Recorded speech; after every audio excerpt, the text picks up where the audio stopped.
누가복음 15장 말씀이죠.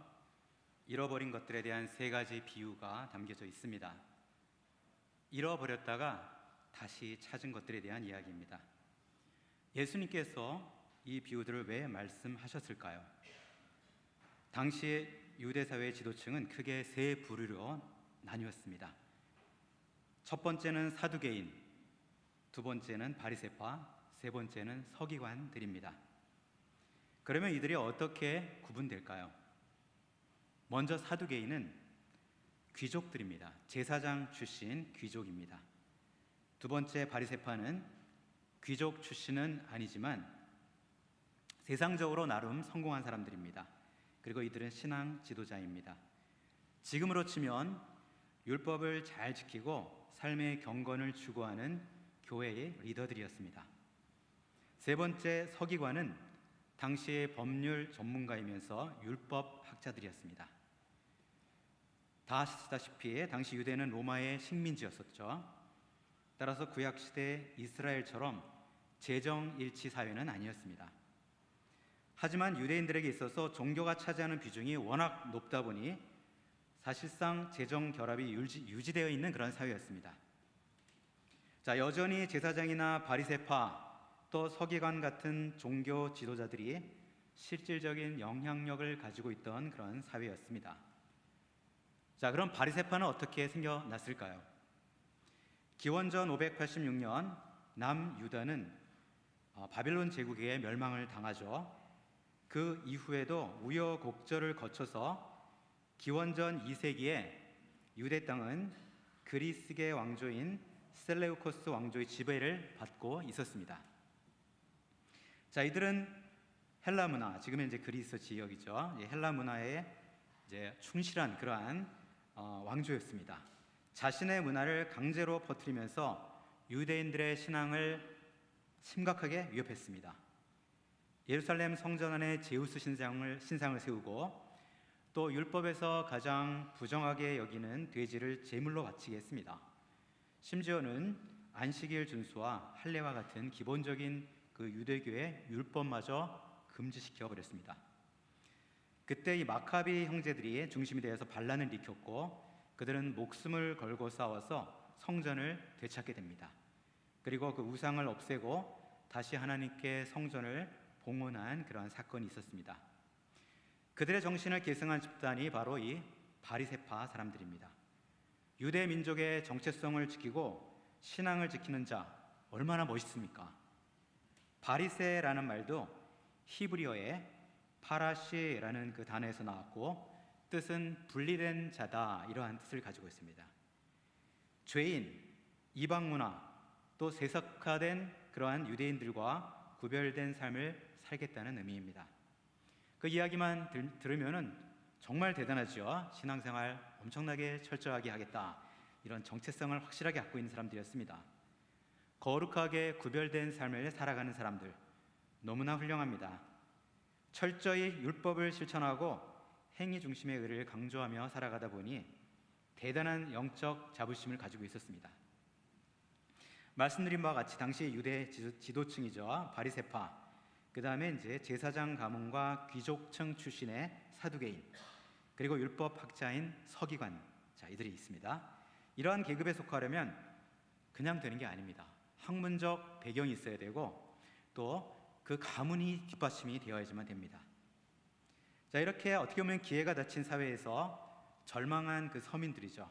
가난하거나 또 집안이 보잘것없는 그런 사람들은 그나마 내가 할 수 있는 게 돈이라도 열심히 벌자, 그렇게 선택한 것이 바로 이 세리라는 직업이었습니다.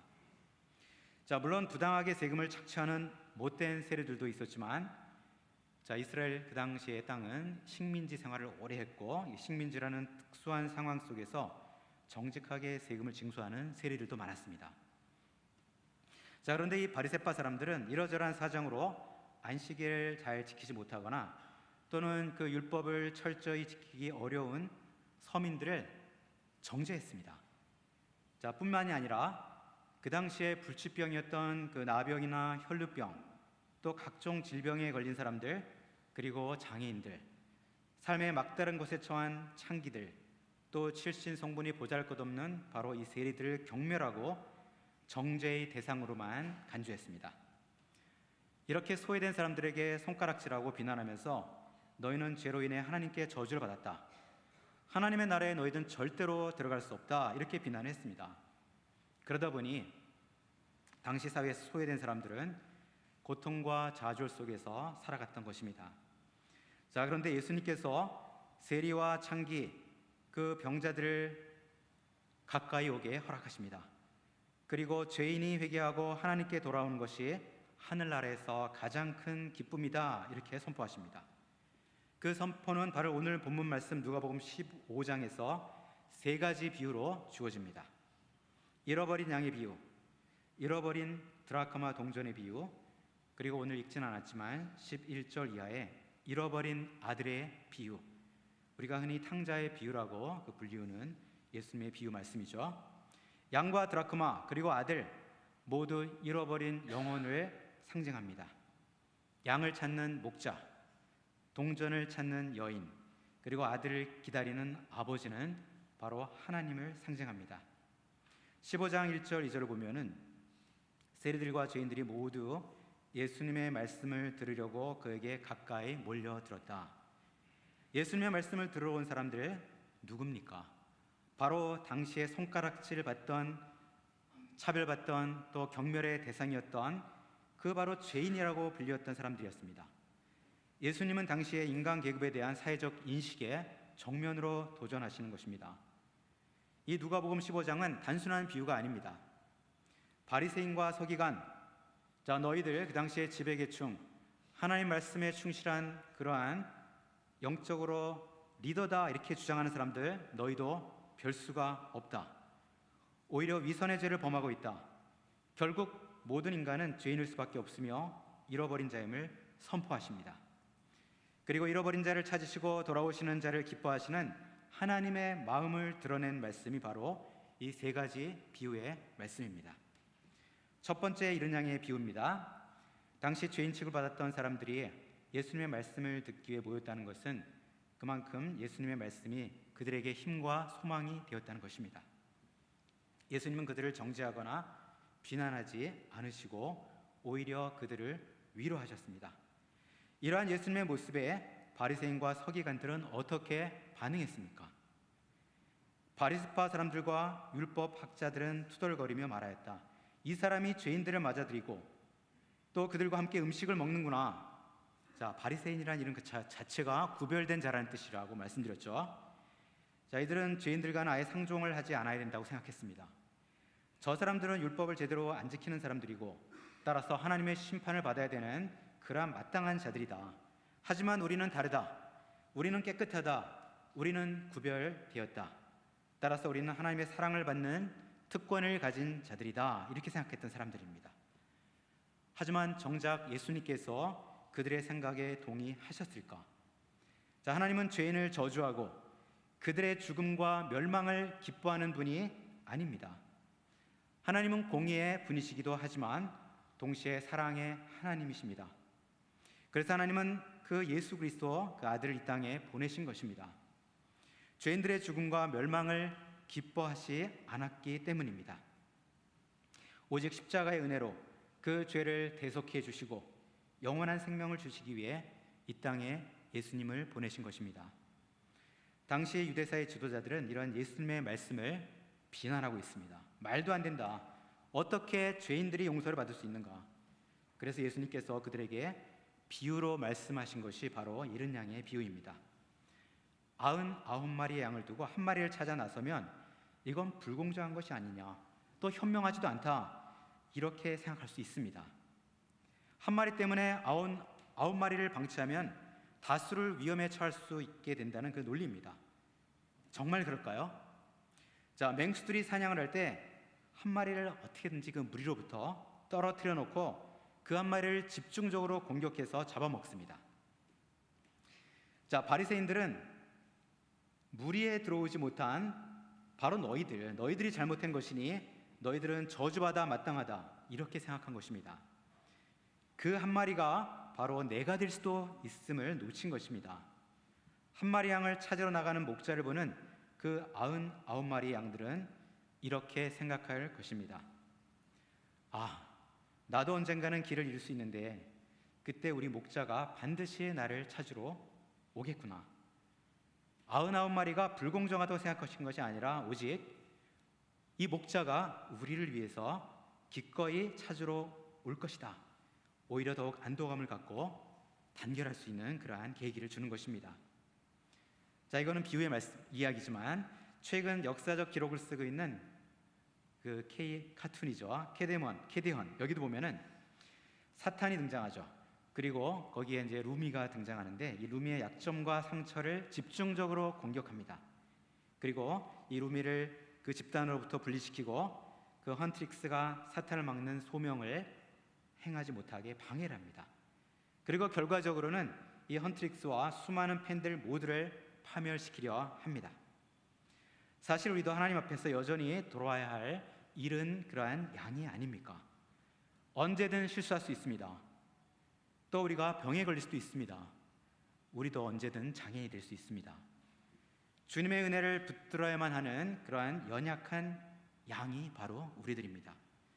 그러니 우리에게 예수님은 얼마나 감사한 그러한 분입니까? 예수님은 우리의 부족함을 아시기에 길을 잃은 우리를 위해 마음문으로 찾아오시는 분입니다. 7절에 예수님께서 말씀하시죠. 내가 너희에게 말한다. 이와 같이 하늘에서는 회개할 필요가 없는 의인 99보다 회개하는 죄인 한 사람을 두고 더 기뻐할 것이다. 의인 99명이 이미 구원을 받는 것 너무나 귀합니다. 그러나 하나님은 길을 잃어버린 나머지 한 사람 회개하여 돌아오는 것을 더욱더 기쁘게 생각하십니다. 이것이 바로 2025년 9월 14일 본문 말씀이 저와 여러분에게 주시는 중요한 메시지입니다. 하나님은 교회 밖에 있는 한 마리 잃은 양이 돌아온 것을 더욱 기뻐하십니다. 사도행전 1장 8절 말씀이죠. 성령이 너희에게 내리시면 너희는 능력을 받고 예루살렘과 온 유다 그리고 사마리아에서 마침내 땅끝까지 이르러 내 증인이 되어라 이렇게 말씀하셨습니다. 이 구절은 예수님께서 부활 승천하시기 전에 제자들에게 주신 마지막 명령이자 약속입니다. 성령이 너희에게 임할 것이다. 너희가 능력을 받을 것인데 거기에서 끝나는 것이 아니라 땅끝까지 내 증인이 되어라 이렇게 명령하셨습니다. 크리스천이란 누굽니까? 예수님을 주라 고백한 사람들입니다. 그리고 고린도전서 12장에 뭐라고 말씀하셨냐면은 성령으로 아니하고는 누구든 예수를 주라 고백할 수 없다 말씀하셨습니다.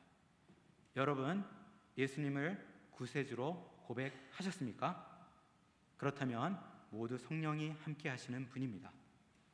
성령이 임하셨다면 당연히 땅끝까지 복음의 증인이 되어야 한다는 것입니다. 우리 대학교의 땅끝은 어디입니까? 바로 이 캠퍼스입니다. 땅끝이 먼 곳에 있는 것이 아닙니다. 바로 우리 곁에 있습니다. 오직 성령이 너에게 임하시면 땅끝까지 이르러 내 증인이 되어라. 수많은 청년들이 해마다 이 캠퍼스에 찾아옵니다. 그리고 또 떠나갑니다. 전국 방방곡곡 세계 각국에서 자기 발로 찾아옵니다. 그렇다면 저와 여러분은 증인으로서의 그 소명을 어떻게 실천하고 있습니까? 나 한 몸도 신앙생활 어려운데 뭐 청년 학생들까지 신경 써야 하나? 이 캠퍼스에서 무슨 일이 일어나는지 내 신앙생활과 무슨 상관이 있나? 자, 이게 아닙니다. 함께 기도하고 중보하라고 바로 예수님은 우리에게 말씀하고 계신 것입니다. 이것이 바로 저와 여러분의 땅끝 소명입니다. 예수님은 두 번째 비유 말씀하시죠. 어떤 여자에게 드라크마 연립 있는데 그가 하나를 잃어버렸습니다. 자, 그러자 그 여인은 등불을 켜고 온 집안을 쓸며 찾을 때까지 샅샅이 뒤진다. 찾으니까 벗과 이웃 사람을 불러 모아 나와 함께 기뻐하십시오. 이렇던 드라크마를 찾았습니다. 자, 이 드라크마는 당시 노동자 하루의 품삯 가치를 가진 것입니다. 자, 오늘날 최저 시급 10,000원으로 잡으면 8시간에 해당한다고 치고 한 8만 원 정도의 가치가 있는 것입니다. 자, 금액으로 보면은 뭐 큰 것은 아니지만 이 비유 속의 드라크마는 단순한 화폐 단위가 아닙니다. 당시 이 10 드라크마는 신랑이 신부에게 주는 일종의 지참금이었습니다. 여인들은 결혼할 때 남편으로 받은 이 10드라크마 은전을 가지고 머리띠를 만들거나 목걸이를 만들어서 착용을 했습니다. 단순한 장신구가 아닙니다.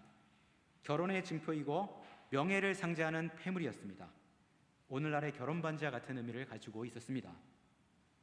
이것 하나를 잃어버린 것은 단순히 돈을 잃어버린 것이 아니라 결혼의 증표를 잃어버린 것입니다. 자, 그러니 10드라크마 가운데서 하나라도 잃으면 온 집을 쓸고 등불을 켜고 간절하게 찾는 절박한 그런 행동이었던 것입니다. 9개 남아있으니까 뭐 하나 잃어버려도 괜찮다, 이게 아닙니다. 10개가 모여야 완전한 증표가 됩니다. 하나를 잃으면 전체가 흠집이 나고 불완전해집니다. 이 비유는 저와 여러분에게도 동일하게 적용됩니다. 이 캠퍼스를 찾아오는 한 사람 한 사람 모두를 하나님께서 귀하게 보십니다. 하나님은 함께 연합하여 길 잃은 한 영혼을 찾으라고 우리에게 명령하십니다. 잃어버린 한 사람, 단순히 개인 하나의 손실이 아니라 크리스천이 정체성을 잃고 존재 가치를 흠집내는 것과 같습니다. 그래서 우리는 그 한 사람을 찾는 일에 열심을 내야 합니다. 자, 무엇보다 우리 청년부를 부흥시키는데 우리가 지혜를 모으고 중보해야 합니다.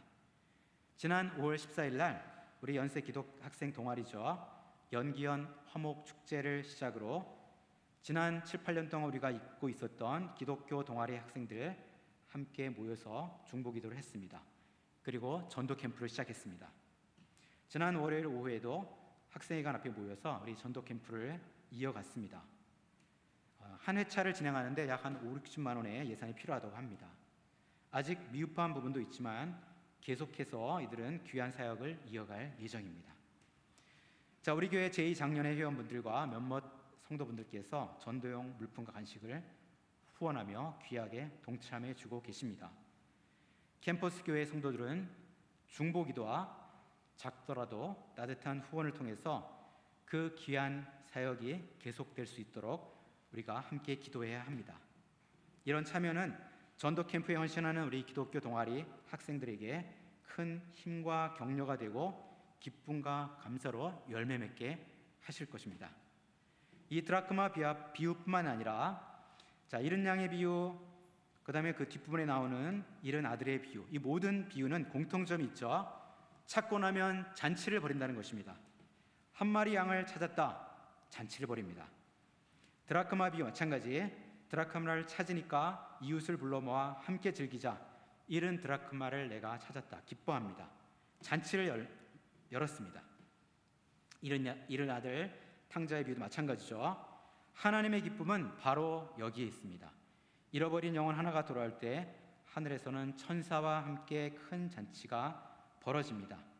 회개하고 돌아오는 생명 때문에 잔치하는 곳, 이곳이 바로 우리 교회입니다.